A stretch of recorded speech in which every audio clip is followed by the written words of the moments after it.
Hey guys, and welcome to the Working Money Channel. Tom Lee has made some wildly accurate Bitcoin price predictions over the last few years. This coming from the Bitcoin Therapist here on Twitter. He believes that we're going to see a $150,000 Bitcoin by the end of 2024.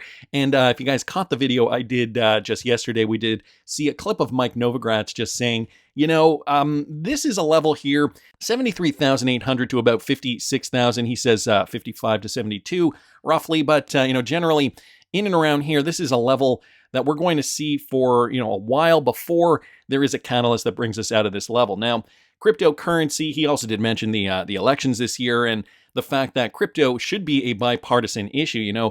Republicans and Democrats alike should be getting on board with this. And, he did identify the fact that it is only really Elizabeth Warren and a few other people that are really hampering crypto adoption and crypto innovation in the United States. Well, so far we've got Bitcoin just kind of trending in this zone here. We haven't really seen any kind of significant movement yet, but guys, the predictions are still on track, more than doubling by the end of the year. That's only 6 months away. Listen to this. Bitcoin's probably suffering from the Mt. Gox, starting distributions in July.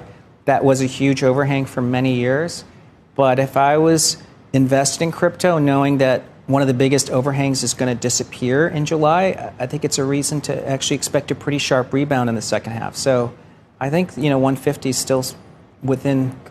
It's already July 1st. So that's so you're not taking that off the table. That's still a possibility. That's right. The confidence there. I mean, we've seen these types of price movements occur very, very quickly. I mean, even just looking at Bitcoin back in the last cycle, how long did it really take for Bitcoin to get from, let's call it 11,000, 10,000, 11,000 roughly, all the way to all-time high?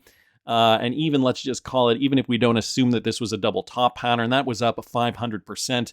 And that took roughly, let's just take a look here. That took roughly 186 days, 185 days, give or take. 185 divided by 30. That's only about 6 months. So again, a half a year away. And, we have Tom Lee here saying we have about 6 months left. Bitcoin to get to $150,000 per coin. That would really only bring us up, and that was 500% in the last bull cycle. For Bitcoin to get to $150 or 150,000, per coin, that would only need to bring us up another, what would it be? 150 roughly would bring us up only 150%, as of the time of this recording. So 150% to $150,000 per Bitcoin seems reasonably achievable, but I guess we will have to see. Of course, the predictions are coming out left, right, and center, and not just by retail investors or YouTubers or whatever. Guys, these are institutions calling for a $100,000 Bitcoin, at least in this particular example, courtesy of Chad Steingraber here. And this is a Ripple partnered bank, okay? Standard Chartered is calling for Bitcoin to reach $100,000 by the election in November. So this is coming out from Yahoo Finance. This is the forecast from Standard Chartered. They say that the price of Bitcoin could spike to fresh new all-time highs next month, and that the world's largest cryptocurrency could hit $100,000 by the time of the 2024 presidential election in November. At the time of writing, Bitcoin is hovering around $62,000, according to data from CoinGecko. However, that's likely to change according to the multinational bank. A fresh all-time high for Bitcoin in August is likely. Then $100,000 by election day. Guys, this is coming from Jeff Kendrick, Standard Chartered Bank's head of Forex and Digital Assets Research. Last month, Kendrick forecast that Bitcoin's price by the end of the year could reach $150,000. By 2025, though, he expects that Bitcoin's price may climb to $200,000. Notably, a $150,000 price by the end of 2024 would see Bitcoin join the $3 trillion club team in market cap. So that would include NVIDIA's $3 trillion market cap. Standard Chartered's Kendrick also weighed in on how the U.S. presidential contest might impact Bitcoin prices, predicting that President Joe Biden's decision to continue his presidential candidacy could present a fantastic buying opportunity for Bitcoin investors, meaning that Bitcoin would drop in price. However, if Biden drops out, the price of Bitcoin could drop to $50,000, he said. Well, that doesn't make sense. Why would it drop if he drops out? I don't know. Kendrick also pointed out that Bitcoin's prices will stay soft if President Joe Biden is supplanted by alternative candidates like former First Lady Michelle Obama, which is now all the rumblings. Given former President Donald Trump's embrace of Bitcoin, Kendrick added that both regulation and mining would be looked at more favorably under Trump. Trump began accepting crypto donations back in May in a bid to assemble a so-called crypto army, assailing the Biden administration's more tepid stance towards the digital asset. Elizabeth Warren hasn't been doing the Democrats any favors. Of course, us in the crypto space, we are paying attention very, very closely to this. The average investor, though, I don't think quite understands maybe the nuances, although if you are in crypto, chances are you're probably doing your research. And so you probably already kind of know these kinds of things. But $100,000 by Standard Chartered, I don't think is too outrageous. Even Tom Lee saying $150,000 per BTC by the end of the year, definitely doable. So guys, this is still just the beginning. We are still just ranging in this zone here, something that is going to change soon. And when it does change, it will bring the price of XRP up along with it, along with many other altcoins in the space. So we're just kind of waiting right now with bated breath, just kind of, gauging the pulse of the market. It is a bit of a wait and see game. I know Bitcoin has been ranging for quite a while now, and, people are getting anxious. People are getting worried, especially if you are new to the space. Taking a look at some other factors regarding cryptocurrencies and a changing financial structure, I wanted to bring this to your attention too from Linda P. Jones. The U.S. Treasury is requiring crypto exchanges to provide customers with gains and losses like traditional brokerages do. Now, she's saying this is one step closer to making crypto real money. Here's what the statement did say. Okay, regulations help taxpayers file accurate returns and pay taxes already owed under current law. As part of the Biden-Harris administration's implementation of the Bipartisan Infrastructure Investment Plan, the U.S. Department of the Treasury and the IRS today released final regulations on the IIJA's reporting requirements for brokers of digital assets, which align these requirements with long-standing reporting requirements for traditional financial services. So, it is moving closer to becoming a legitimate asset class. Owners of digital assets have always owed tax on the sales or exchange of digital assets, and the IIJA did not change or impose any new taxes on digital assets. It simply created reporting requirements similar to those that already apply to traditional financial services to help taxpayers file accurate returns and pay taxes owed under current law. The final regulations announced today will require brokers to report gross proceeds on the sale of digital assets beginning in 2026 for all sales in 2025. Brokers will be required to also report information on tax basis for certain digital assets beginning in 2027 for sales of 2026. So they are preparing this, guys, obviously, as we do cash out. They want their cut of the pie, and the cash out plan looking to be into 2025. For more information on what I'm going to be doing this bull run, guys, you can follow me at patreon.com/workingmoneychannel. You're actually going to see me push the sell button. I've recorded the recent trades that I've been making over the last year, at what price I'm buying at. I'm giving you guys all the information too on a spreadsheet, giving you all those resources on what I'm doing this time around. So if you want to follow my crypto trading journey, you can follow me. It is only $5 a month. I do think it is pretty good value for what you guys are getting, considering some guys out there are charging over $100 a month for a crypto trading plan. So the market is poised to rally. We are getting started. Bitcoin price has just been consolidating over this last little while. Luckily for us, we have not seen it go under any kind of significant levels here. Still holding up 56,000, which is positive. The top obviously being 73,800. U.S. government is treating cryptocurrency like a legitimate digital asset. All this in a time when we're feeling very, very concerned about how the economy is going, what the financial outlook is going to be, not just in terms of our trading crypto. I mean, that's one thing. We do this, we want to make money, we want to get rich. But the other thing, since the beer flu, has been the economy. And inflation has really been getting at people. The lack of jobs, the automation, now AI is slowly creeping into the mix. And so, the government officials, they don't ever want to admit that there is a recession. However, did we just get an inclination from Federal Reserve Chair Jerome Powell that we are in the midst of a recession? And what does this mean, guys? Listen to this. We just want to understand that the levels that we're seeing are a true reading on what is actually happening with underlying inflation. And as we were saying at the last part of last year, people were saying, you need to declare victory, this is over. And then we had a quarter of inflation which was well above 3%. So we want to be more confident, and frankly, because the U.S. economy is strong and the labor market is strong, we have the ability to take our time and get this right. And that's what we're planning to do. So September? I'm not going to be landing on any specific dates here today. Let me also say that we're well aware that if we go too soon, that we could undo the good work we've done of bringing down inflation. And if we go too late, we could unnecessarily undermine the recession, the recovery, and Wait, what? undermine the recession, the recovery, and the expansion. And so we're aware that we have two-sided risks now, more so than we did a year ago. That's a big change. I'd say risks are coming much more into balance now. The recession, the recovery, subjective views here mentioning that this could have been a Freudian slip because we know the economy is not well off. This is why, the crypto regs are coming fast and furiously. This is why this is the year that governments want to tax the heck out of us because they know we are going to be making money. They know they are that they need funds. They need to keep taxing in order to keep afloat. And by the way, this is Western governments. I can't speak for every government around the world, but because the Western government's social agenda is what it is, because they're under the thumbs of groups like the WEF, this is why we're in this predicament. There's a whole new financial system that is going to emerge, and these are just examples of what is going on because the system is in such a crisis, because cash has been printed like nobody's business. Concerned Citizen did post this the other day. I just wanted to show you guys this. This is a smaller bank in the UK. Why are you refusing to let me withdraw? And this is not an isolated event, not by far. Watch this. Why are you refusing to allow me? Why are you refusing to allow me to withdraw money out of my bank? I've asked for a £5,000 withdrawal. Why are you refusing to give me my money? Please stop. No. No. I'm sorry. I'm asking you why.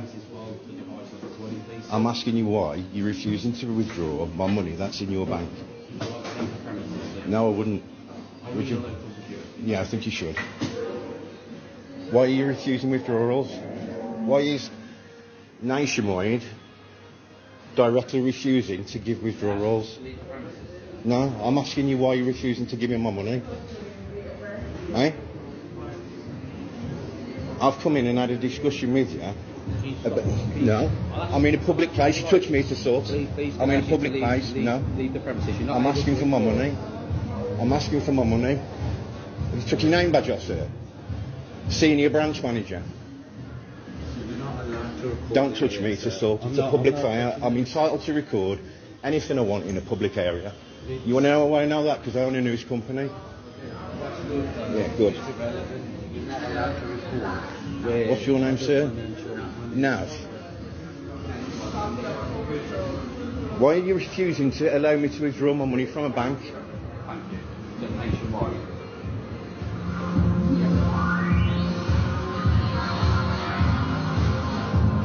And this was a small sum. I think he did say £5,000 as he is in the UK. Concerned Citizen here saying, there will be a run on the banks, and simple fact of the matter remains, they do not even have your money. So physical cash is existing in less and less of a capacity. I'm sure you guys have gone to your local bank or a local bank and have seen signs that say we do not even hold cash on premises. If you want cash, you have to go to the machine to take out a withdrawal. So this is a new financial future. They're trying to get us really used to this idea.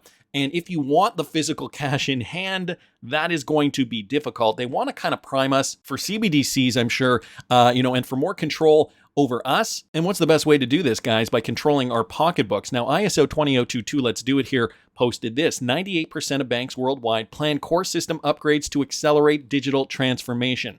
This was from HDFC Bank, okay? They say they will undertake a system upgrade on July the 13th, that is this year, wherein it will migrate their core banking system, CBS, to a new engineered platform to enhance customer experience, the bank said on Monday. Of course, they're going to make it sound like it's all for our good, right? Improve performance, speed, expand capacity to handle high traffic volume, and boost reliability and scalability.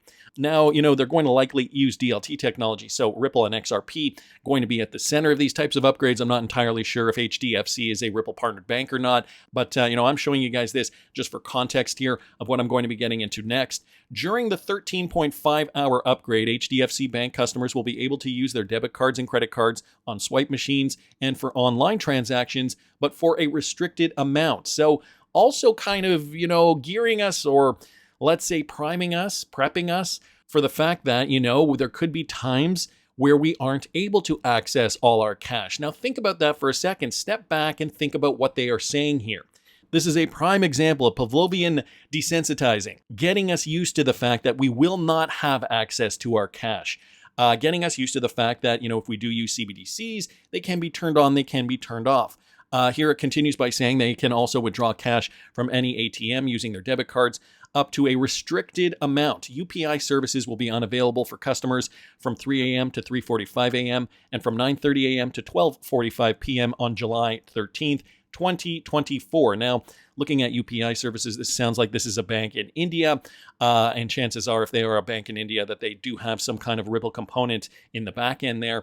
So that is just one example of that. Smoke here also bringing this to our attention. Architect Partners from Q2 2024. Crypto public company screenshot. So strong indicators that new capital will flow into the industry. It confirms that the crypto industry needs legitimacy in order to attract new high quality market participants. So you seeing this, guys? New high quality market participants in the market, new institutional investors investing in cryptocurrencies. Obviously, these are going to be the cryptos that do solve problems, the XRPs. In yesterday's video, I did talk a little bit about the latest ETP that was launched on the Swedish stock exchange, and that is an XRP ETP. There's a reason these companies are deciding to trade XRP ETPs and not something else like Pepe Coin or Shiba Inu. I will link yesterday's video up here if you guys didn't catch it. So with regards to this is just from last week, crypto public company screenshot. Okay, check this out. Having an investor of this magnitude return to crypto is a strong indicator that new capital will flow into the industry.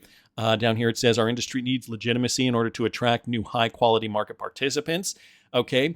They also mentioned Nubank, which is a Ripple partner down here. They announced a partnership with Lightspark to bring the Bitcoin Lightning Network to Nubank users. That was recent.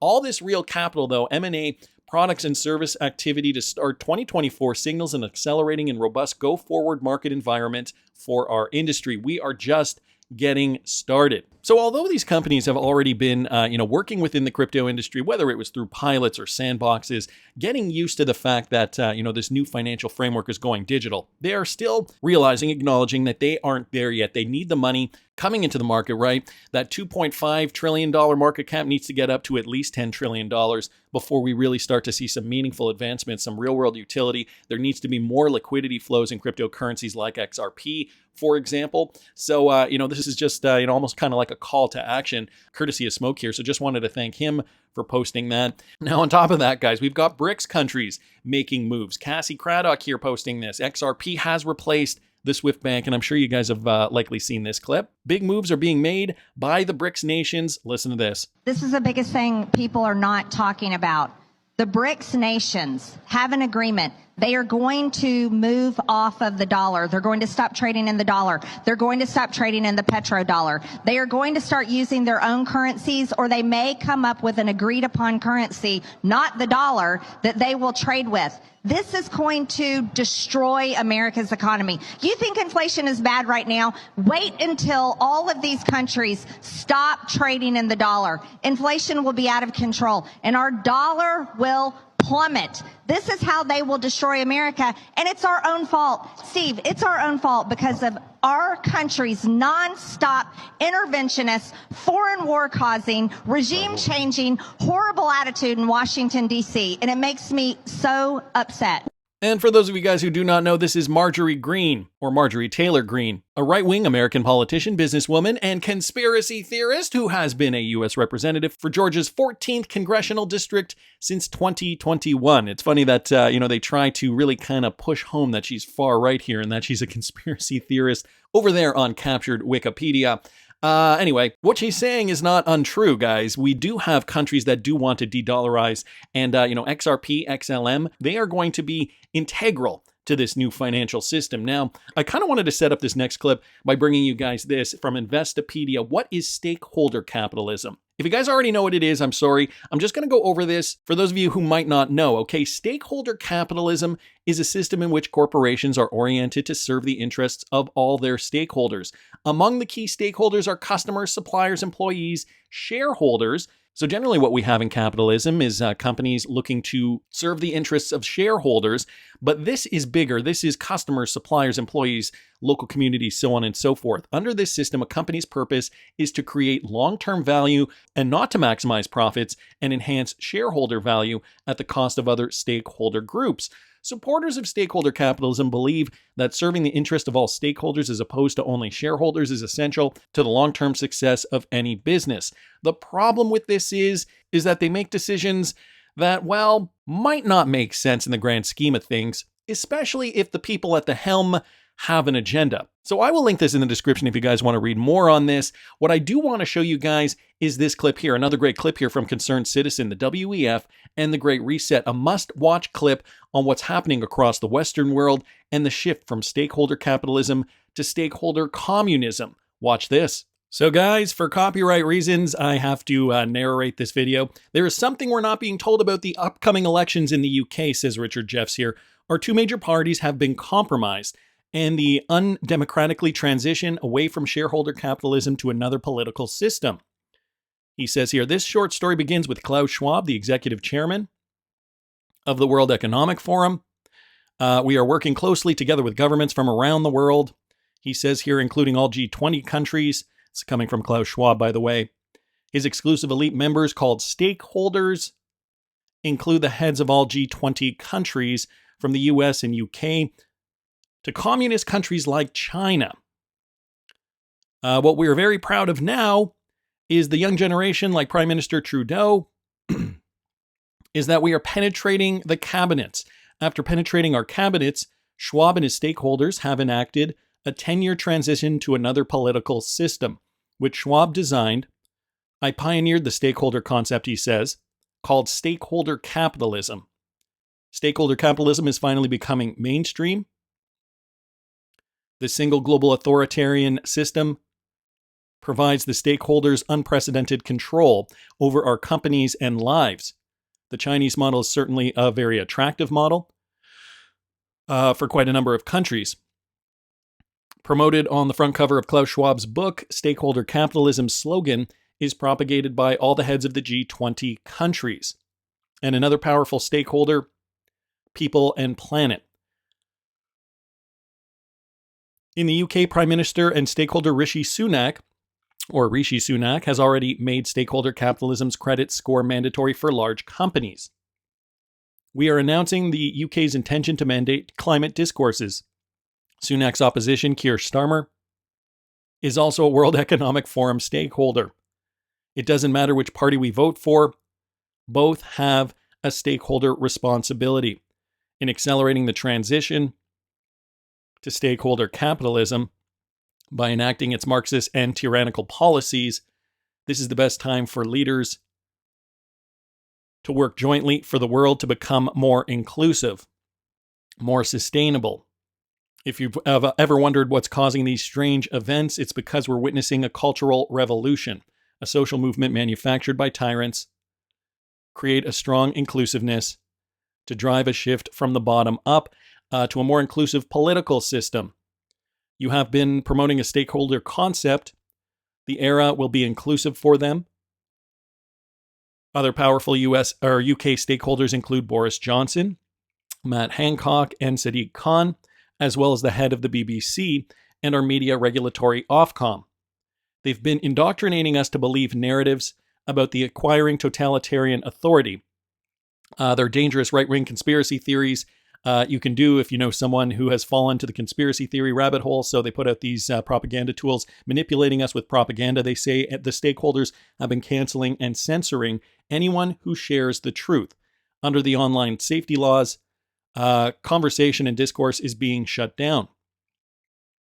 To discover how stakeholder capitalism works, Schwab's full plan for transitioning us, and what we can do about it, watch my feature documentary series, Stakeholder Communism, for free at yellow.forum. So guys, there you have it.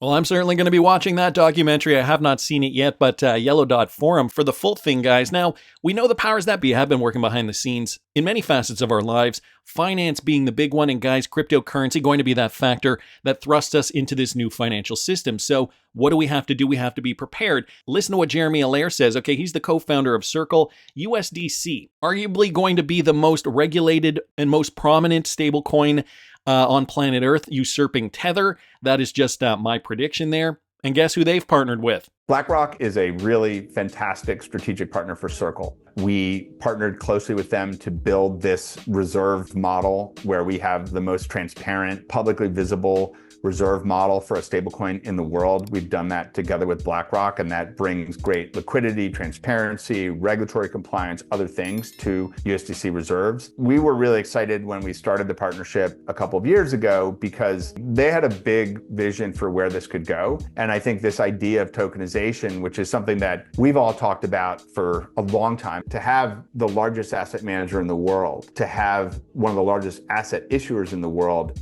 literally say, we are going to take one of the most fundamental products that we have, which is sort of a government money market fund, and build a tokenized version of that. Super exciting. Our role in that is small. We want to ensure that if people are redeeming the fund, that they can transfer using USDC. I think you guys get the point. They're partnered with BlackRock, and as you guys can see here, Circle is also partnered with the World Economic Forum. So where does that bring us in terms of this entire financial structure? Ripple and Stellar are building the payment rails for central banks and financial institutions. This coming from Jasmine Cooper. XRP and XLM will be the currencies running on them. The WEF has been planning this for quite some time, guys. This is a community paper from June 2021, so from 3 years ago. And if you guys go down to page 17 here, you can see the list of cryptocurrencies that the WEF see as being important, being instrumental in this new financial system. XRP being one of them, and Stellar being another one. So when we're looking at the financial system, we see the connections and we understand what is happening here. Ripple is also a World Economic Forum partner, as well as the Stellar Development Foundation, guys. So it is all going to be integrated. By 2030, it will be a technocratic communism. Every single person needs to fight this. Lucky for you and me, we have a chance. We have a fighting chance here. We are invested in the cryptocurrencies that are going to be instrumental to this financial system. And so if a few cryptocurrency people, I love this quote by David Schwartz, get rich in the interim, are they really going to care? Are they really going to be paying attention to a small portion of investors who have been holding XRP for 5+ years? I know some of us have been. That's just my opinion, but I want to hear what you guys think. Please subscribe to the channel if you haven't already. Like the video if you like the content I'm providing. I always love hearing your comments. See you in the next one, guys.